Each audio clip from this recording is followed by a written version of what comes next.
Do this real quick. I'm going to talk about the charity this is supporting. It's called Adopt the Arts, and as you know, we're bankrupt here in California, and the arts programs are the first things to go. So my neighbor Abby and Matt Sorum, who plays the drums for Guns N' Roses, we live he lives here, I live here, and Abby lives there, and we are doing this organization called Adopt the Arts. We raise money to bring arts to the schools who can't afford them. So That's awesome. Thank you for supporting. Well, I'm happy to be here. Thank you for supporting that. Yes. And I love Guns N' Roses. Always have. In my research on all things Amy Poehler, right before I came here, I went on YouTube and watched you with Carol Burnett. Yes. You're doing a movie with her, or you did an animated film. What's it called? It's called The Secret World of Arietti, and Right. we do voices in it. And it was like the first time we've met, Right. Because you never really meet the people that you do. Right, you voices with. do voiceover in isolation. And that was a biggie for me. She is for me was the number one influence. Yeah. Number one. Yeah, me too. Yeah. That and Saturday Night Live too. Yep. On Saturday nights was a really big comedy night. But you said something I thought was so wonderful, and I echo that. You said that she was a wonderful model for you because she was a woman who was running this show in a magnanimous and beneficent way, as you put it. She was a magnanimous and beneficent captain of this ship. She let everybody shine. You would have never known it was really the Carol Burnett show because Tim Conway was so awesome, and Vicki Lawrence and Lyle Wagner, they were all so good. And as I was doing my research on you, I would say the exact same thing about you. Oh, thank you. And so would everybody on the World Wide Web.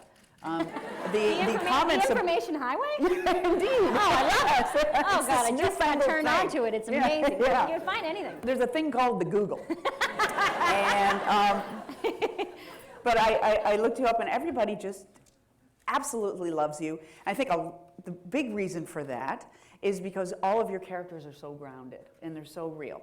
And I always think that, for me, if I do something that feels really grounded, it's because I tapped into something really dark within myself. You don't seem like a dark person, but you have to have something dark going on. Tell us what's dark about you. I don't like most people. Mm-hmm. Well, that's clear to me, because I don't like most people either, and people can't tell that right I away. don't like other people or a lot of people. Right. But other than that, I'm really fun to be around. I know. I heard that too. Yeah. Now, was there anybody in your life growing up who modeled for you? Because one of the things that I also read about and also heard through the comedy grapevine is that you don't necessarily like to answer the question, what makes women funny and all of that stuff. Martha Plimpton won't answer it. I was on a panel with her, and she said, "I'm bored with that question. Ooh, next." Yeah. And so there's 11 years between you and I, and I think in that 11 years, something radical has happened. We should make it clear, we've been together 11 years. Yeah, we've been together, yes. Well, 13, we've broken up a couple times. Yes, we have. Right. But 11 consecutive. Right. And you have, and your generation, if you will, has such an entitlement and an ease and a grace that wasn't around when I was coming up, where we were kind of the girlfriend or the sexy secretary, and so obviously I didn't work a lot early on. Yeah. So anyway. Neither. Well, actually, this kind of loops back into the Carol Burnett thing, because people always talk about women in comedy, and it's like that question is for the pioneers, in my opinion, that came before me, and not now. So I relate to Martha when she talks about how the question's kind of boring, because if you kind of, it feels like there's no, there's such equality, especially in television for women right now. There is. It's the best time to be on television, and television is providing so many great roles and parts for women. And I think that the question feels old-fashioned, just like the premise does. I came, I landed at SNL in a time when women were in charge.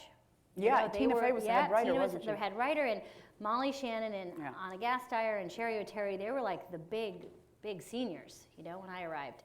So I didn't experience it. I didn't experience that feeling, but I certainly understand and relate to, certainly earlier in my career, this idea of having to create and produce stuff for yourself. For yourself. Yeah. Absolutely. That was always, that still remains the case. And I think that's to take a proactive part in your career anyway is always, write a role for yourself. Right. Write a show for yourself. Totally. Was there anybody in your early life, was your mom kind of like, you can do anything you want, or? My parents were so incredibly supportive. They were weirdly so super supportive. Yeah. Like, I remember I did a play in high school, and they came up to me and they were like, you don't have to go to college. And I was like, my dad said, you don't have to go. I was like, I want to go to college. And they were public school teachers. Yes, both my parents. God, you're so good. To hell with school. You don't need it. My parents, I grew up very, very lower middle class in Burlington, Massachusetts. My parents were both public school teachers. And they were young parents in the 70s. And it was me and my brother. And they gave us just an incredible amount of confidence to try and do anything. And it really helped me for so many years when my enthusiasm was not matched by skill. Where I really thought I was like, I can do this, and I so couldn't do any of it. But that's so important that I can do this. It is important. My daughter's 10 years old, and I love that web show you do, Smart Girl at the Party. Yeah, Smart Girls at the about Party. like 10-year-old girls before they're thinking. Have you seen it? Before they're thinking like, oh, boys, I want to look pretty for boys or whatever, and they just say, their ideas and their dreams. Like when Hayden's been in my life now 3 years, and when I first met her, she was 7, and she said, I think I want to dance or make smoothies. And she said, I'm so good at both of them. That's all you need. That's really all you need is a good song and a cold drink. Yeah. So you had that growing up. I did. My parents really imbued that in me, and it helped me a lot. And also, there's something about having to be, you have to elbow your way in a little bit in comedy, and certainly, and like you talk about, when you're not the typical kind of beauty, you have to get people to notice you. And you just gotta like wave in my case, it's just like a lot of waving my arms. Right, that character you did on Conan, Stacy, where you played Andy Richter's little sister, and Mindy Kaling talks about it in her book, how she said you were all elbows and wild eyes. You gotta find something big and just wave it around. Yeah, sometimes I feel like, like when you're about to be attacked by a bear, and you're supposed to make yourself big. Yes, I know that feeling. And you're supposed to make yourself big and bang on a pot. And I felt like my early career is me being attacked by a bear. And I just climbed on things and pretended I was taller and louder than I was. Yeah. So here, let me, you were born September 16th, 1971 at 4:33 p.m. You are a Virgo with a Leo moon and an Aquarius rising. I'm Aquarius. I thought it was Virgo rising. Oh, it said Aquarius. On the chart? Yeah. Were you born at 4:33 p.m.? Yeah.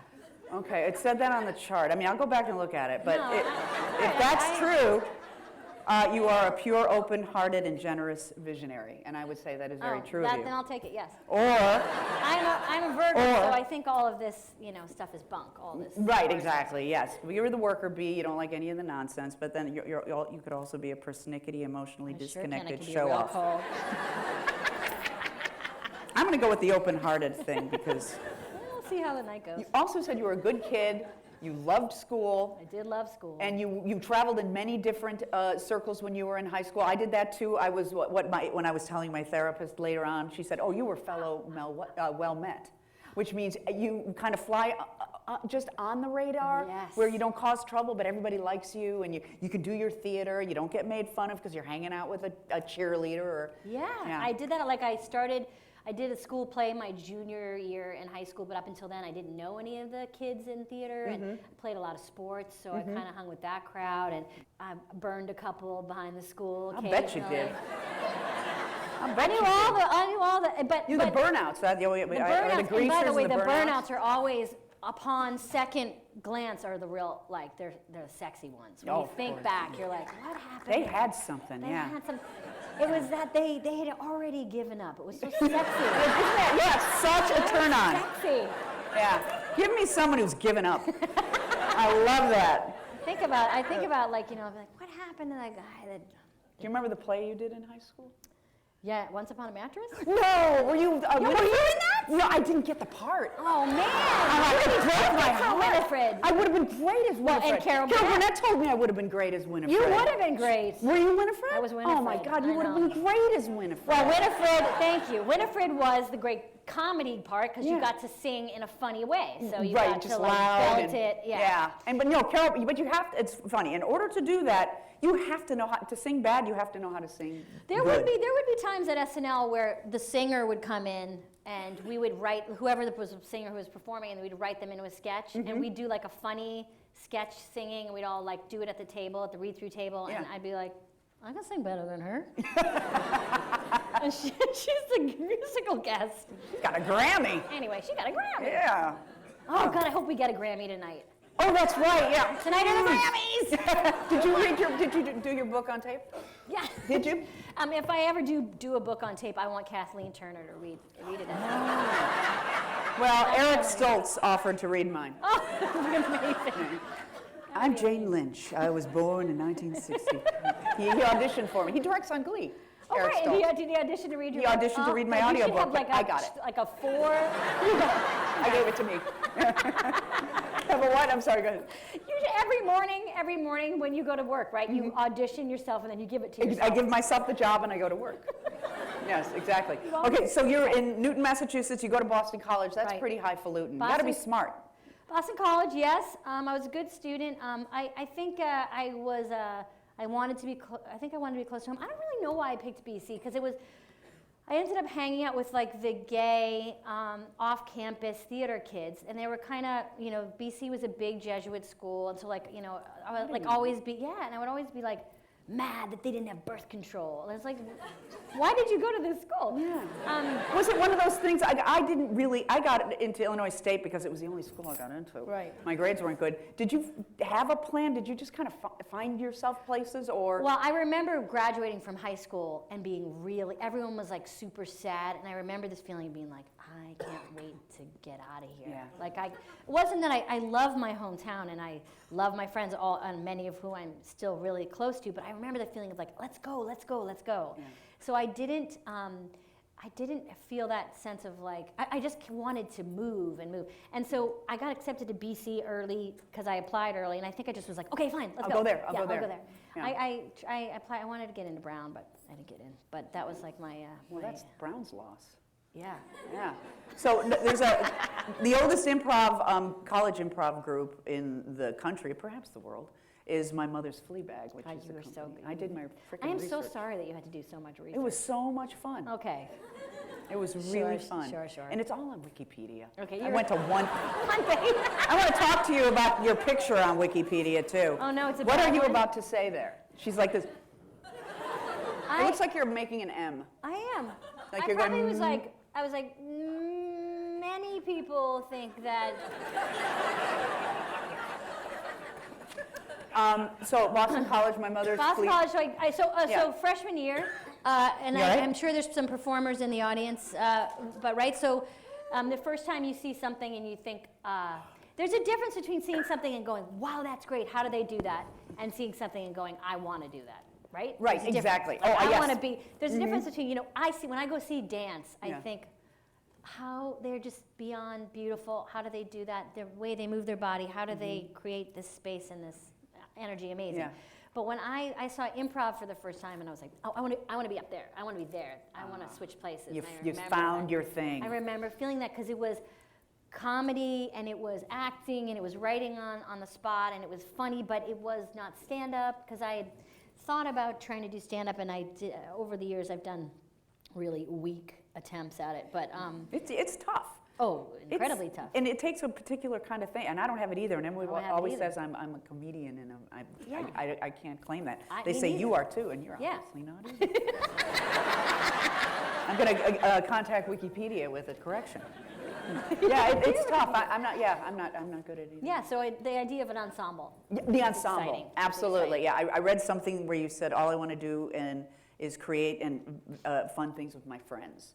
And you ended up doing that. I know. You're I making remember a living thinking out of it. thinking 10 years ago or 15 years ago, what would be my goal? It was like, this was before The Secret came out. This was This is pre-secret. This is I was before doing you vision knew. board shit back in '95. Yeah, dream boards, baby. Dream boards, Oh, yeah. vision it, put it on your refrigerator. You can't get it unless you know you can get it. You can't see it. Just was working with my friends. Yeah, and I also read something where you said that you have to be prepared. Someone asked you, what do I have to do to be an actress? You have to be prepared for your friends to get married before you, to have babies before you, to have money before you, and to start spending money before you, and just know that it'll all come to you. And then they said, are you surprised to be where you are today? And you said, no.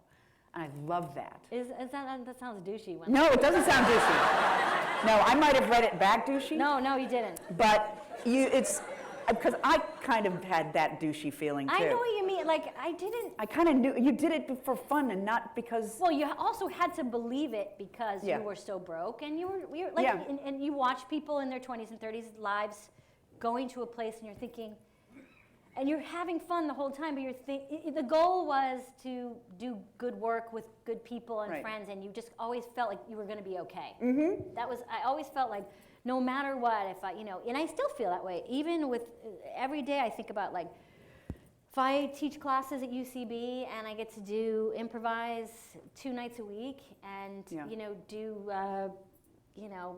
I don't know, shorts with my friends for it's all. It's okay. It's okay. Yeah, it's really, I completely agree. Yeah. I completely agree. It's really great when you make some money and you can have a nice house, or people say, I want Amy Poehler for this, but if that all goes away, you will be doing Gypsy in Palmdale, right? Yeah, for sure. And I'll just be on, when I get my bills, I'm just going to write, it's okay. I'm just going to write and I'm just going to take, it's okay. It's all right. No. And then I'm just going to take, when they take my house, I'm just going to say. So you're in whatchamacallit. Oh, first of all, with all the wonderful, the web show you do, Smart Girls of the Party, how devastated were you to give birth to 2 boys? Joke I came up with in the car on the way over. I always thought I was going to have boys, though. Did you? Yeah, I did. When in my vision board times. Right. 2 little. I always imagined with the boys. first name, with A for the first letter of their names. Yeah, Archie and Abel, my double A batteries, as I like to call them. Oh, that's great. Arnett, so they're double A's. They're double A's, that's right. And they're really cute, and oh God, they're the best. I'll bet. The best. Well, jumping around, I mean, my agenda's shot to cares? hell already. How has being a mother, and I know it has to have changed, enhanced your work and kind of, I guess, maybe even your view of how much you want things and your goals? And yeah, it makes work, people don't talk about this a lot, it makes work easier. It did for me. Did it? Mm-hmm. Because it narrowed my focus. Like my life became more balanced, I think. And you know what's important. Yeah, and so work was like, when I was at work, I really wanted it to be a good experience because I knew I was away from my family. Mm-hmm. And if I'm away from my family, it has to be, it has to feel satisfying. Yeah. And also, I just didn't worry about the stuff I used to worry about, or just stress or care as much about the stuff. I always say, like, having a kid is like getting a beautifully wrapped package of everything you need to worry about. So you just get it, and you're like, thank you so much. Oh my God, it was so beautiful. And inside is a lifetime of worry. And then everything else then is like, who cares? Mm-hmm. Yeah, exactly. Like, if my kid's okay, if I wake up in the morning and my kid's happy, then who cares? That's the rest great. is who cares, right? Yeah. I don't know. Good stuff. No, it really is. I mean, until Hayden came along, I truly felt that way about my dog, Olivia. Yeah. It's like, Olivia's good. Of course. It's all good. It's all good. It's all good. Mm-hmm. I wrote songs to her. I took a picture of her and blew it up and would go, this is back in the days when I would do little sketch comedy shows, and you just show up without anybody knowing what you're going to do. And you get on stage and I put this picture of a dog and I'd sing a love song to my dog. It was so pathetic. But speaking of doing those little shows here and there, so you found what you wanted in My Mother's Flea Bag. Yeah, so I started improvising in college, and it was a lot of short form stuff. It was a lot of, for people who like to talk about the thin slicing of improv, it was all games, audience participation stuff, and it was, college improv. And then, but really fun, and it was the first experience I had of like, an ensemble, and like, let's put on a show, I'm gonna stay up all night, like, this is really serious, and like, and just loving how long we took with every decision. Oh, I love it, yeah. Right? And in fact, And I the went, drama. oh, the drama, everybody having sex with each other. You know, like, or not having sex with each other. Really, Right. now that I think about it, that makes it sound cooler than it was. But it was Not really if we about, were getting laid, yeah, come no on. one was really getting laid. Right. But, and I went back to BC to do something with My Mother's Fleabag, a group of young people that I hadn't known, but were the new group, and they were so nice. But I remember they were talking about the opening, and they were like, and it took me back to like, should we do it like this? And I was like, guys, like, I was like, let's decide. Like, let's just like I just. Which I'm sure you're like that now. It's yeah, like, I mean, well, with age comes, you're like, let's move this shall along. we? Where are we going to go to dinner? Like, let's make it. Exactly. we got to move this along. Right. But so then that led me to Chicago. Right. Is that so? Why didn't you stay in Boston? Because I knew about Second City. I'd heard about Right. Second City, and honestly, I had a roommate at BC, Cara McNamara, who's an actress here in Los Angeles, and we lived together. And she moved to Chicago, and I just, you just know one person. That's all you enough. need, a place to land. And I wanted to go somewhere windier and colder. Well, yeah, you found it. I'm a native of that I know. fair city. Great city. It's a great, and it's a wonderful, thriving theater community, and it's very can-do. Did you ever do any theater, like any Chicago? Yeah. Like did Goodman stuff or No, Steppenwolf I did stuff? Steppenwolf. Ooh. That was my Steppenwolf first was paycheck. where all the cool kids went. Right, exactly. Very kind of hip rock and roll kind of. A lot of like, I don't know, barefoot and jeans. Yeah. A lot of Church basements in the beginning. Now it's this big, like, corporate United Airlines sponsored huge building on Halsted and North Avenue. But when I was there, it was this little place right across the street from what everything is. How close is it to a bar? It's called the Gaslight. Yes. And it was this little, almost like church basement type of a situation. You and Malkovich. Yeah, they weren't around then, but They were, though. They were in spirit. Like they were there. Yeah, I was like more with the second generation, but their picture was all over the place. Joan Allen and Tom Irwin and John Malkovich, Gary Sinise. Everybody just taking off their shoes and walking around the space. And they were fucking each other. They were fucking each other. Yeah. Oh, and the drama they would have too, just storming out saying, "It's your turn to clean the bathrooms." Fuck yeah! And they'd leave. They were great. And then Terry Kinney was going out with Laura Harris, and then she broke up and started going out with Gary Sinise behind Laurie Metcalf's back. Oh, God, so exciting. it's so great.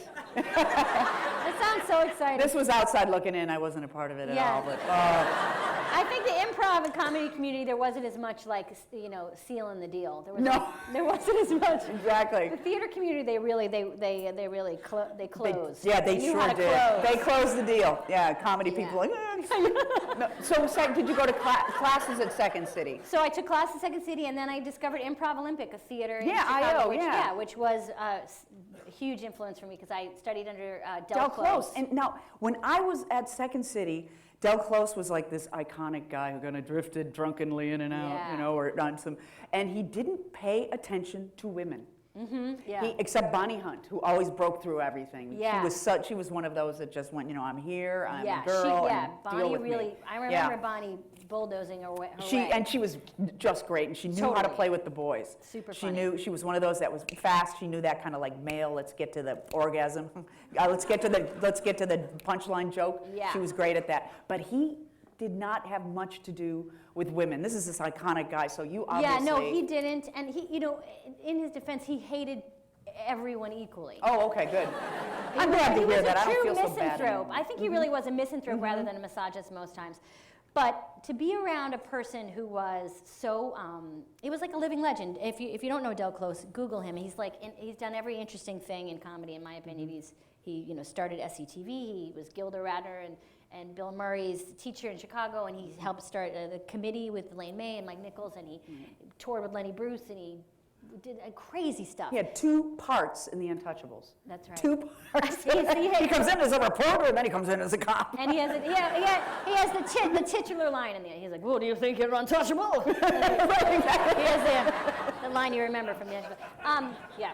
But he was, so Tina Fey and I were in class together, and we were like, Sharna Halpern, who was the person that ran the theater with him, and is in many ways like responsible for so many of our careers, was like, I remember, 93, she was like, "There's a girl you need to meet. There's this girl, and you two I'm gonna put you two in a team," which was like a improv group, "and you guys are gonna like each other." That's how you met Tina Yeah, Fey. and so Sharna introduced us and said, "You guys should be on this team," and it was the 2 of us and 8 guys, and we were all in class together. And we met, I think like our first couple weeks at Improv Olympic, and so we would be in Del's class, and just to be around someone so cranky. Yeah. Is really good when you're coming up, because Yeah. sometimes that, like, hey, everybody's the same. You're like, no, not everyone's the same. Right. And and he just would never laugh, and he never gave it up, and so it was like a challenge always. What did to he please him. offer, Amy? He offered he was like he really wanted you to keep pushing to do real stuff. Most of the things I remember. You mean like grounded and real grounded as stuff, opposed like to waka waka? Don't underestimate the intelligence of your audience. Good. Don't play dumb. Don't always say yes. He hated people that bailed, and I always thought that was really interesting. If you ever do a scene with someone, and you can even see it in talk shows or something, when like there's a bit going on and someone is kind of too cool to commit to it, and they bail and they leave their partner hanging. He would just rail you if you did that, because it was like, how dare you? You're on stage, this person's looking at you like you're in it together. Like, you can never ever betray someone like that. They'll never trust you again.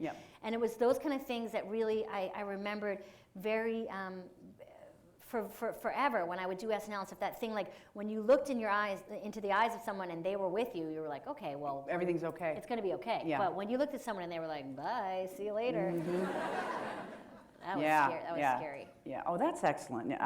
He's a real amazing grouch. Yeah. And he passed away. Yeah, he about died 10 years ago? gosh, it must have been longer than that. But he would hit the end of an amazing life. He died in an amazing way, which is he gathered everyone in his hotel room, and Bill Murray hired a saxophonist. We were in New York, but he was in Chicago, and he had a Wiccan ceremony because he was like a crazy witch guy. Yeah. And Harold Ramis and everyone was there, and then he said, "I'm tired of being the funniest person in the room," and then he died. No joke. Those were his last words. "I'm tired of being the funniest person in the room," and then he died. And he died. That is awesome. I love it. Amazing. And then he donated his skull to the Goodman Theater to use in productions of Hamlet. Oh, you wow. I know, I'm telling you, he's such an interesting guy. If only we could interview his ghost. Yeah, that's amazing. Yeah. So here you are in IO. You got more out of Improv Olympic, it sounds like that. And then did you tour with Second City? I toured with Second City, and I did too. And did you do the main that's stage? right. Or What anything? company were you in? Blueco. I was in Blueco Oh, too. oh my God. Blueco had the best ladies, because Blueco, listen to me, I'm sorry. But it was like Jill Talley, and in my day there were only two of us. Oh. You guys got it up to 3 and 3. We got it up to 3 and 3. Right. So Jill Talley and I were in Blueco. I know Jill. And She's Amy great. Sedaris came after me, after they finally got rid of me. Yeah, I came after you, and I remember, I mean, I knew who you were, because we all knew how great you were at Second City. And Amy Sedaris, when I came, the first show at Second City I saw, it was Amy Sedaris, Paul Dinello, Stephen Colbert, Stephen Carell. Yeah. They were Red Crow actually at one point. Oh, they were on stage? Were they at Northwest? They were on the main stage at that point. Oh, okay. It was a main stage. It was like Amy Sedaris' last show. Oh, okay. I remember that. And you are they were much younger than singers. me, because they weren't even on stages when I was there. Yeah, and it was like, I mean, that period of time in Chicago, everybody was coming through. I mean, it's just everyone, Adam McKay, and everyone was just like plowing through.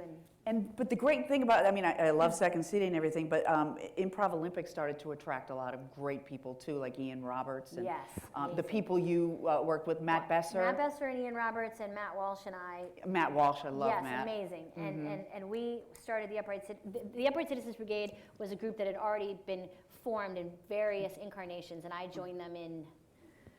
Oh my God, I'm so bad with dates. I got it. 90. It was like 96. 96, yeah.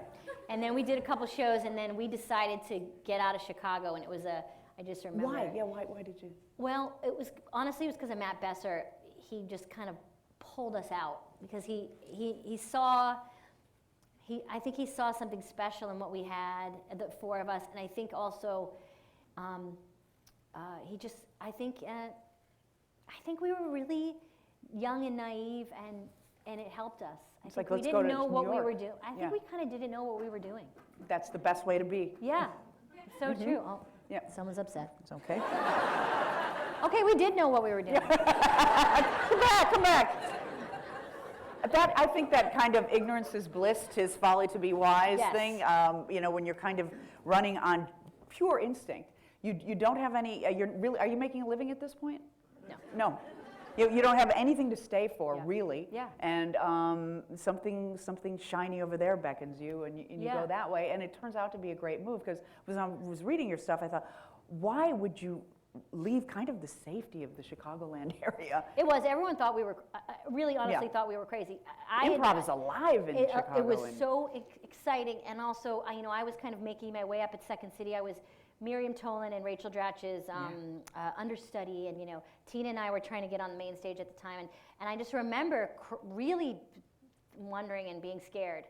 But looking back now, any new thing is that's worth doing is scary. Absolutely. Most decisions are 49, 51%. People like to think like I'm 80% sure. I find that's not the case. I feel like you have to just go, I don't know, fuck it, let's go. Let's go. Right? And, exactly. And to follow Dell's idea, just like, start a scene by jumping out of the plane. Just go, just do it. Jump off the cliff. And we were young, we didn't know. And if, now I'd be like, no. Oh, I can't do that. No. Let's do a list, the pros and the cons.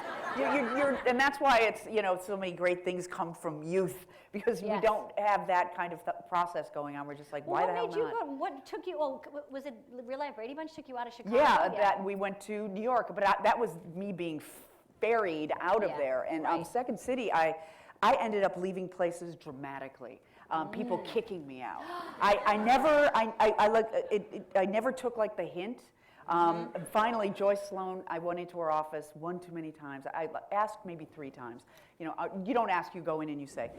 Joyce Sloan was the head of Second City. I said, I'd really love to be considered for the next stage spot if a woman's spot comes up. Okay, Jane. And then she'd go back to her work. And I went in one day, and maybe she was in a cranky mood, and she said, Jane, you will never be on a stage at Second City. I'm sorry. Ooh. I know, it was terrible. And she was probably just in a bad mood, but I was like, oh, well, and instead of blowing up the building, I got an understudy gig at Steppenwolf, and then I got in like 3 shows after that, but that's where I needed to be. And she did you a favor. She did me a favor. She did you a favor, and I remember, same thing, like I remember agents being like, this group of UCB, I don't know whatever it is, but it's like, listen, bail on those guys, like, just do your own thing. And I remember thinking, I don't want to do that. I want to be part of an ensemble. I want to grow something together with people and that only fueled you at the time. And then if you easily go, yeah, maybe you're right, then that's what you were supposed to do. Exactly. Exactly. Well, so you're in New York. And UCB is Upright Citizens Brigade. Yes, we have a theater in New York and LA. And it started in Chicago, and you yeah, we were doing shows, and then any other women in this company, or were you? No.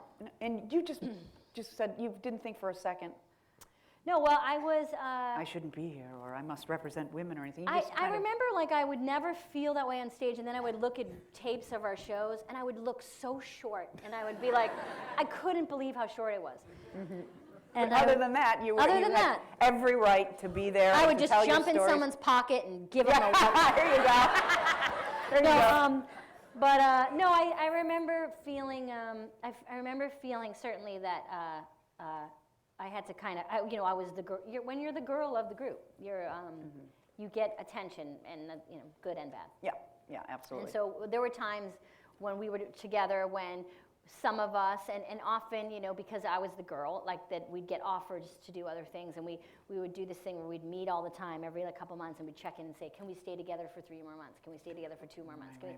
And we'd have these short-term goals of like, and I remember turning down a few jobs that were, at the time, I was not in any way sad that I was turning them down, but I remember the money at the time, not to sound like, again, douchey about like I turned down, but at the time it was a big deal, and I remember having to make decisions about what kind of path do you want to go? Yeah. Where do you want to go? And you just, Yeah. And they were easy decisions to make, but I remember there were a couple times, it was just like sitcom money. Yeah. Where you get like a job doing like to be offered a sitcom, and you would say no? You'd say no, and then they'd come back and go, how about this? Yeah. And you'd go, yeah. Actually, I'm just going to stick with UCB, and they'd go, okay, how about this? And you'd be like, no. Now, I don't know that I could have done that. This is where we're going to part ways. My path was very much like yours up until that moment. I think if someone was offering me money, like money, But I will say, at that point, I had my show on Comedy Central, so The there was UCB show. UCB show, Yeah, right. so there was some feeling that we were doing stuff. That you were doing stuff, okay. Well, So I wasn't waitressing anymore, but if I was waitressing, it would have. You would have jumped on it, yeah. Would have. So you did that show on Comedy Central, Upright Citizens Brigade, 3 seasons. Right. For all, one of you, I bet one relative of one of you saw it. Oh, you saw it. Oh, And it was sketch, right? It was a sketch show, yep. Was it fun? Did you, because now you It have was beyond bosses. fun. We wrote and produced all of it and they never gave us notes. Great. Comedy Central didn't This care. was They back then, didn't even too. know we were on. I don't even think they knew we were on. I found an old TV guide in my house recently, and it said 2 new shows. It was 1998. 2 new shows coming out, and it was a picture of South Park and Upright Citizens Brigade. Wow. And I was like, wow, which one of these last took off? we were behind South Park for our first season in '98 or whatever. It was their first year too. But it was like super hard work, and it was beyond. It was great. And you're writing and everything. Yeah, and we'd write, and then you'd write a sketch, and then it would be on the air. Yeah, it was crazy. It's crazy. And people would come up and be like, hey, for the penis sandwich, do you want, and you'd like talk to a prop guy about a penis sandwich. Yeah, right. And you'd be like, I think the penis should be the bread? Yeah. No, wait. No, you don't make the penis the meat and make the like. You'd be like, I can't believe these people are spending money on my stupid ideas. So you're living in New York, enjoying the New York life. Living in New York in moved there in '96, really broke. Yeah. And just doing shows. And so how did, obviously you were invited to join, or to audition for Saturday Night Live, which I want to ask you about your audition, because I know those are kind of legend over there. How did you get into Lorne Michaels' Crosshairs? That's an amazing show, by the way, on MSNBC, Lorne Michaels' Crosshairs. Yeah. He really gives it to you. Yeah, right. You know, I don't know what his politics are. Right. But, you know, I was in New York and doing UCB, and then my friends, Horatio Sands and Rachel Dratch and Tina Fey, were on SNL at that point, and they kind of told Lorne about me and said, you should check her out. And then I auditioned in a weird way. He saw my UCB stuff, and he saw all my characters, but he couldn't figure out what I looked like or what I sounded like. That's good. So he had me come in and do an update piece as myself. So I didn't do characters. It was really weird. Oh. So I kind of came in as myself so he could, I would prefer that. That's easier. Yeah. I mean, although I have to say, I felt like a little, you know, at the time I was like, oh God, because I wasn't a stand-up, so it was like, I was nervous, and I think he was just trying to make sure I wasn't like a maniac or weird. Get a feel for you. So he'd seen your character work, and obviously he liked it. Yeah. Yeah, because what they usually do is when you audition for Saturday Night Live, they give you a certain amount of time to do a certain amount of characters, and they have the camera on you, and it is streamed through the entire, like all the suite of offices, so the writers are watching. Yeah, everyone's watching. Anybody who just... And no one's laughing. And no one's laughing. No one. That is the worst thing. But honestly, they're not, I have to say, I've since sat in and seen auditions, it's not that people aren't laughing on purpose. It's just they just won't laugh if they don't think it's funny. Like, so there is laughing, but it's so spare that some people cannot get over it, and it throws It's the most natural thing to be in front of an audience and doing your thing, and nothing. Nothing. Absolutely nothing. But you know, live stuff is so intense. If you can't handle that. Yeah, exactly. And you can't handle when someone's like, just to let you know, your scene, it's just all the lines are cut, and you just, instead of coming in, you jump in the dumpster. Yeah. And you're like, what?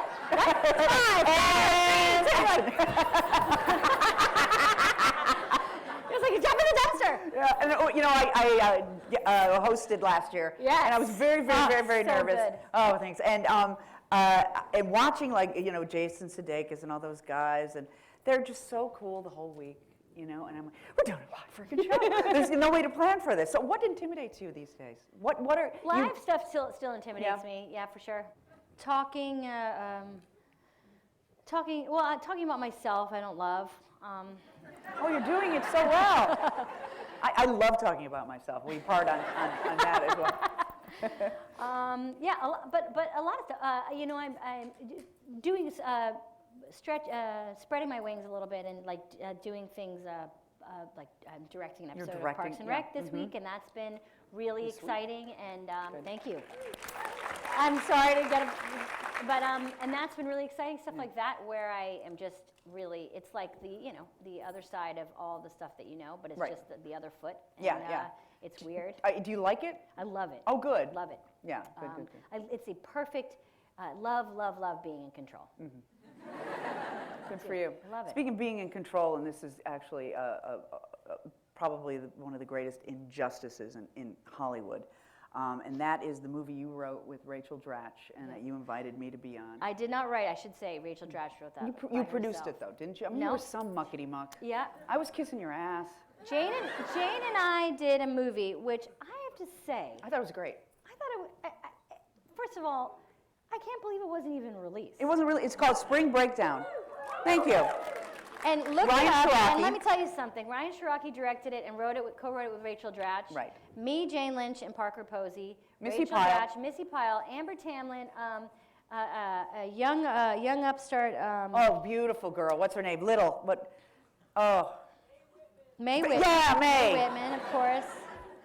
But Yeah. I think so many people. We did. forget. We did that song before. Oh, first time ever on film, Armie Hammer. Who was he? He's see. What do you think So about cute. that? I don't even remember. Was he the boy? I straddled him and did a shot off of his yeah. naked chest.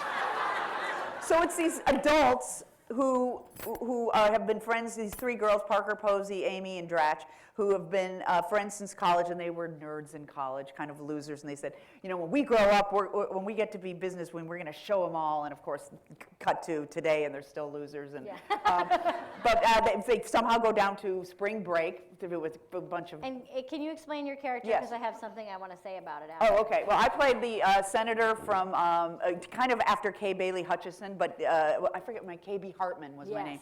And but she was a real Texas girl, Republican, and she was going to be. She's being named the vice presidential candidate for. It's kind of the GOP nominee names her. And so she's got to clean up her life, and she has. And this was like pre-Palin. This is pre-Palin, and I'm wearing the red thing, and I got the gun, and holding hands with Saudis. remember that photo shoot all over my office where I've got like a bear I'm holding the gun, and there's this dead bear. I know. A wild boar that I'm wrestling to the ground, Jack Daniels. I have a feeling, I think it like that maybe late at night on some weird pay-per-view, like a John McCain advisor was like wasted and just saw that character and this got him thinking. Right.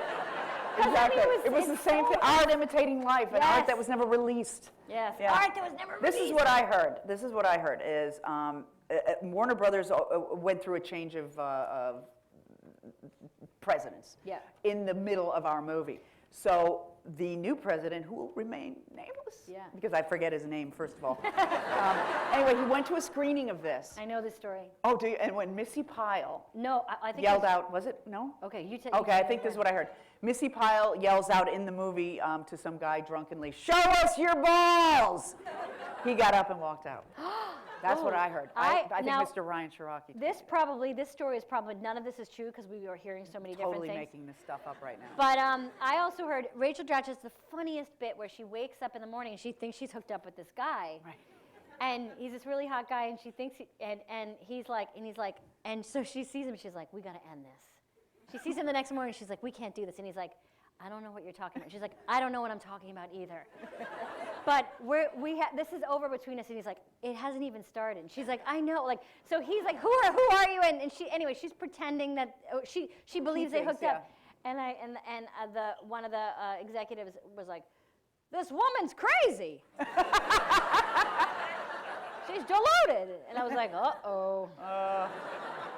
But it's really funny, and it was so fun to get to do that with you. Oh, you too. It was just a blast, and oh God, we had such a good time doing it. We really, rarely when you're doing something do you go, this is really special. I know. And we felt that, and it was at the time, when Judd Apatow was doing all those movies, and we thought this is kind of the female answer to that, And God, you are so funny. And how many Judd movies have you been in? Is it just not? 40-Year-Old Virgin, and then Talladega Nights, which of course was you're Adam. so funny in 40-Year-Old Virgin, thank Jane. you so much. You're very sweet. God, stop it. Sorry, Thank you. she is. Oh, thank you. God, that's such a funny part. Yeah, so that was just. I did a bunch of pilots with Judd that never went anywhere. I was like his pilot killer in the the early 90s, I did a bunch of stuff with him, and nothing went, or it died on the vine.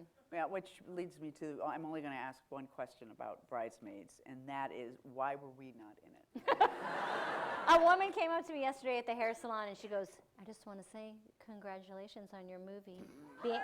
She said, congratulations on your movie being nominated for an Oscar. And I was like, thank you. I was like, I don't think it got nominated for an Oscar, and I'm not in it, but thank you. Do you know that HGTV show, Candace Olsen?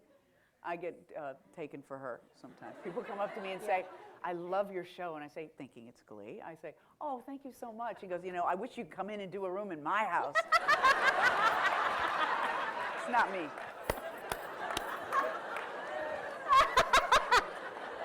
She's kind of ostrich looking, actually. So let's now, Will was in the movie. Yeah. Your husband, Will Arnett. All right, he I've played worked a with him blind a couple guy. times. Yeah. He played a Will Arnett. I love his Hulu commercials. Yes. Anytime I hear a voiceover like this, I think that person is doing Will Arnett imitating them. Yeah, I have to say, I heard his voice before I met him. I remember in the 90s, the late 90s, there was a De Beers commercial, a diamond commercial. He seriously did? I honestly remember it because it was right around the 2000, and it was a commercial like trying to get you to like buy a tennis bracelet for your lady on the Millennium, and the voiceover was, tell her you'll love her for the next 1,000 years, or something like that. And I remember being like, oh, I just liked that voice. And he was serious. I just remember the voice. He was doing it seriously. He was doing it seriously, yeah. That's what I love about comedy people, is they've got their shtick, and we can kind of do it seriously too. I feel like, well, as you know, like all you want to do is get those real moments. They're so satisfying and juicy, especially the more you get to work with talented people, you realize that there's no difference really in between all that stuff. No, and I think if you are good at comedy, you're going to blow us up and sound like we're going to change the world. I know it's going to be. This is the reason comedy is so important. And why Amy and I are poised to change the world. Thank you. I think when you can get in touch with those parts of yourself, because everything lives in us. It's all there. If you say, oh, I don't have a murderer in me, I would never murder my own child. Yes, you would. Given the right circumstances and given the right personality disorder, you would. Yes. But I think that you can translate that ability to go into those dark places and go waka waka with them, or not waka waka, but make something real that people laugh at. It's easy to transition into a straight film, a dramatic film. But I think that if you don't have that ability and you're a kind of a dramatic person, you're not as good at. I mean, look at Meryl Streep; she's hilarious. Exactly. Robert De Niro, hilarious. Hilarious. Yeah. Exactly. And there's no one of the truest joys about working on Parks and Rec is very early on I realized, oh my God, I'm going to get an opportunity to be real. Like I'm going to get to play real moments, and I'm going to get to, in this really beautifully written comedy, which it's just about jokes. We're a comedy show, but I'm going to get to have these like real moments. Like there's such pathos in Parks and Rec. I know, and it's because of Mike Schur and Greg Daniels, and they love that. They're not afraid of it. And what an ensemble too. I mean, you guys are just the best, amazing. The best cast on TV, in my opinion, except for Glee. Oh, of course, except for Glee. No, I'll let you have that. Nick Offerman. It makes me want to cry. The two of you together. He is the finest actor. And speaking of Chicago, he is a fine actor. I think that our show is not only the best comedic ensemble on TV, it's the best dramatic ensemble. I agree. Fuck it, both. Yeah. But Nick Offerman, I met him in Chicago in the early 90s. He was doing a production of Clockwork Orange at the Defiant Theater, which was in Chicago, which was like really where they really went. Right, they really fucking did some shit. Yeah, man. They were doing total method. They were living it. And he shaved his head, and he had his hair was in orange horns, and he had an orange beard. And he's a pretty scary looking dude. Yeah. And I remember being like, what is that guy's deal? And cut to 15 years later, and we're in love.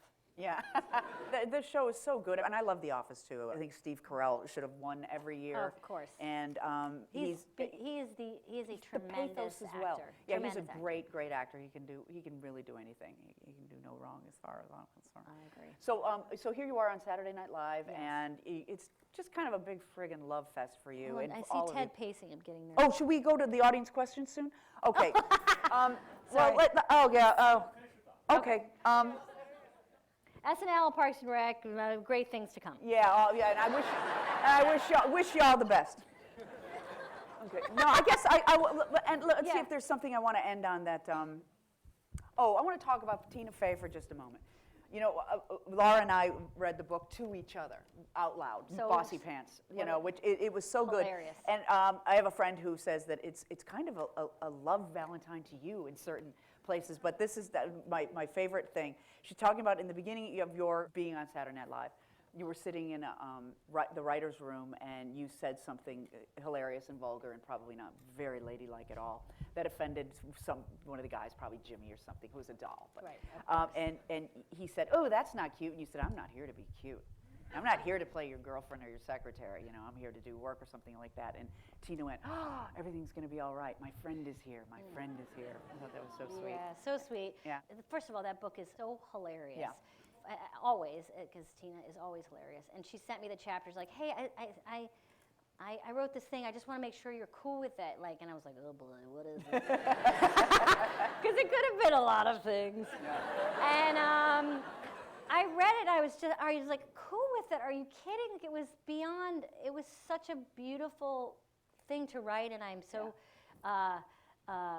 And we oftentimes, when we were working together at SNL, we would just look at each other like, we fooled them. Like, how do we do this? Like, we tricked them, Because, when you get to get to do stuff with your friend, you kind of can't believe it. Yeah, that this is happening, Yeah, and here it's we very are doing true. this thing. Yeah, you're having a great career. I love how you keep everything so grounded and so real. And Thanks, Jane. I feel the same way about you. Oh, thank you.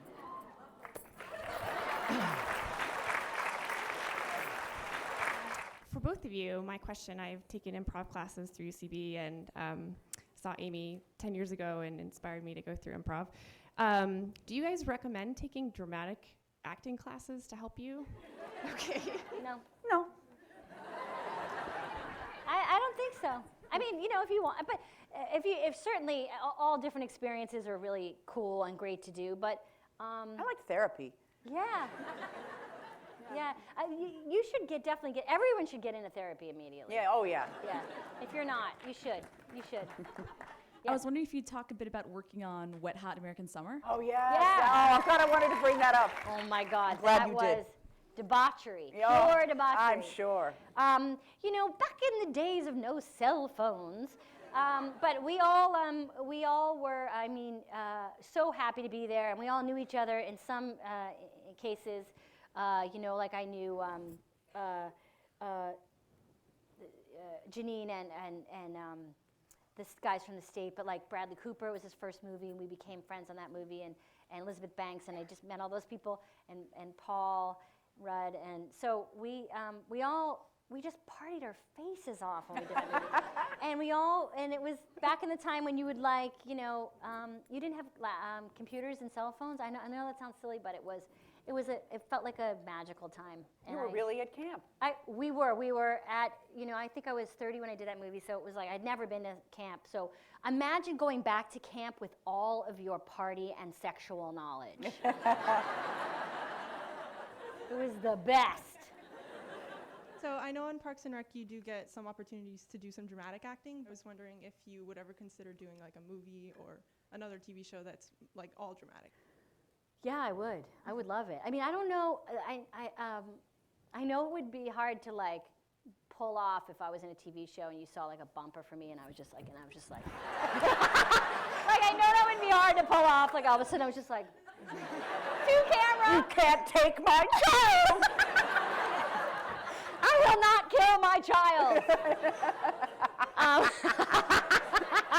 Under any circumstances. But no, it's a long life, so I may be many years from now asking you to suspend disbelief and do that for me. So when I do, please do that for me. No. Please don't laugh at her. But hopefully, sure. Hi, Hi. Jack McDonald here. Hi, Jack.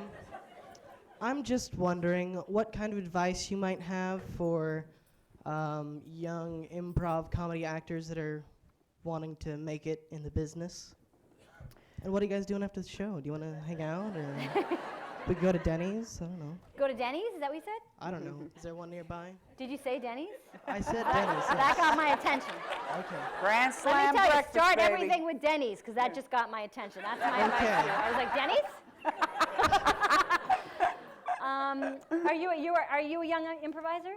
I am, yes. How old are you? I'm 15 years old. Oh my wow. God, that's a young awesome. improviser. Thanks. That's awesome. Well, first of all, I say go back to bed and come back out when you're 25. I'm very scared for you. You're starting too early. Think of all the bad habits he's going to get in the next 5 I know, years. I know. I just say, you know what? Honestly, just be easy on yourself. Be easy on yourself. Have fun. Have fun. Yeah, and when it's not fun, stop and Yes. start and having only fun. hang around with people that are positive and make you feel good. Anybody who doesn't make you feel good, kick them to the curb. And the earlier you start in your life, the better life you'll have. Just the minute anybody makes you feel weird or not included or not supported, either beat it or tell them to beat it. Got it. Thank you. So I wanted to ask you about Anne and Leslie's relationship, their friendship on Parks and Recreation, because I just think that's such a profoundly fascinating and enjoyable part of the show. And there Thank aren't you. so I many am too. people's I'm very friendships. proud of that. Rashida, the beautiful and talented Rashida Jones. Yes. Who is my beautiful and talented friend in real life. And that we were really proud that we do sometimes female relationships on TV or in films, it's like they are like friends, and then when one of them walks away, they're like, that bitch. But we wanted to play actual friends. And I know that but it's kind of hard to find sometimes on TV, and we're proud of the work we did to do that. We always joke that, Rashida, that Anne and Leslie are like really the true romance of the show. And there are many times when we'll do scenes together, because it's a lot of Leslie trying to convince Anne to do things and she steamrolls her a lot. And there's a lot of grabbing and pulling her close, and when that happens, I'm always like, I love you, Anne, I love you. There's a lot of outtakes of Leslie trying to kiss Anne, and like, or Amy trying to kiss Rashida. I'm not made out of wood, people. For the 5 of us who watched the UCB TV show, what can we do to get Comedy Central to release the 3rd season on DVD? Thank you for saying that. Actually, because there was a petition going around online. Yeah, I signed it online. Awesome. Oh, wow. It didn't get as many signatures as the one that went around like 5 years ago. So That is so great. And you know what? I think it's actually made a difference, because we just started talking to Comedy Central, and there's been some movement about that. So yeah, it's really great. And so it's because of, and honestly, I don't really know how all of it works, and the internet's a very scary place, because it's usually, for me, a place where I read really bad things about myself, Oh, don't do it. Oh, no, I don't do it anymore. I didn't read anything bad. I didn't No, find one no, but thing. I'm just saying that the internet, it's it's where people say anonymous I know. shitty Yeah, and things, they can get away with right? things, yeah. But the best part about it is like all those people that run websites and fan sites, and they put videos together of your show, and they recut it with different music. Yeah. And I can think of the time anyway. So so great and so nice, and so I really and Parks and Rec survived a lot because of people on the internet who cared about it and wrote about it and liked it and passed stuff around. And so I just want to say thank you on behalf of not only the UCB, but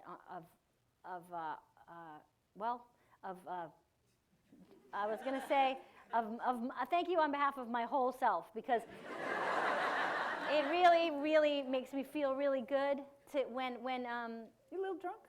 I'm a little drunk. It's kicking in. It's kicking in. I'm really high, so it's okay.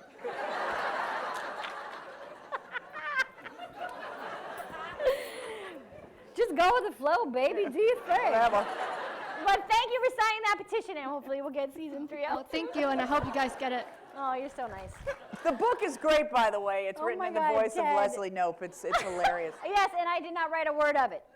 It's wonderfully and hilariously written by all the writers of Parks She and has Rec. And such check pride for Pawnee. Well, I just want to make that clear. That Can I say one thing? Yes, please. I just want to acknowledge you, and I know it was Martha's idea too, what you did, that brilliant bit of business at the Emmys, where you all rushed the stage. All the nominees for Best Actress in a Comedy, they all rushed the stage, making fun of the fact that it's kind of a beauty contest and pitting actresses against each other. It feels unnatural, and I don't know about you, but when I win, I don't feel like I win something, and if I lose, I don't feel like I lose something. I feel like I lose something. Do you? It hurts. No, but it was so fun. It was so fun to do that, and right, it was a category of people, and you were setting the tone that night too, which was so amazing, and you were so great. Thank you. Thank you very much. And so it was certainly a night of like. It was a great night. I was so happy to see that, and I was so. I love all of your work, but to see Melissa get oh my God, and it was. She was so funny and genuinely shocked. Yeah. And they did that great beauty pageant thing where they zoomed in, which should happen more when someone wins. She was like, "Woo!" Right. She was like, and she did respond like that. She was like, It was great. Great. I remember a call that day, and it was like, how many? I remember being on the phone, being like, "Do we want to go with the 24 roses or dozen roses?" I was and the tiara and everything. Yeah, it was really great. It was great. Thank you, everybody.